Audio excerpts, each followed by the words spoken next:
ముఖ్యమంత్రి నివాసాన్ని deputy CM బట్టి విక్రమార్క గారు దళిత ఉప ముఖ్యమంత్రికి ఇచ్చి అన్నా మీరు అందులో ఉండండి అని చెప్పారు. అది మా గొప్పతనం. దయచేసి ఇప్పుడు చెప్తున్న హరీష్ రావు గారు కొంతకాలం ఓపిక పట్టండి.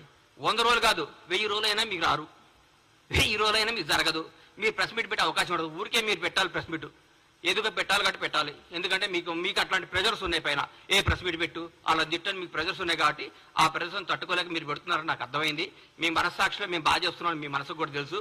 మీరందరూ మా ముఖ్యమంత్రి గారిని, మా ప్రభుత్వాన్ని మెచ్చుకొని మమ్మల్ని ప్రోత్సహించి ప్రజలకు మంచి చేద్దాం, ప్రజలకు అద్భుతాలు చేద్దాం, ప్రజలకు ఫలాలు అందిద్దాం. కానీ మా 6 గ్యారెంటీలు అమలవుతాయి, మా 6 గ్యారెంటీలు అందరికీ వస్తాయి. 100 రోజుల తర్వాత ముఖ్యమంత్రి గారు, మా కాంగ్రెస్ ప్రభుత్వం చెప్పినట్టు, మా రాహుల్ గాంధీ గారు చెప్పినట్టు, మా ప్రభుత్వం చెప్పిన అన్ని కార్యక్రమాలు అమలు చేస్తాం. మీలాగా అబద్ధాలు చెప్పం, మోసాలు చేయం, తప్పులు చేయం, బంధుప్రీతి లేదు, రాగద్వేషాలు లేవు, నిజాయితీ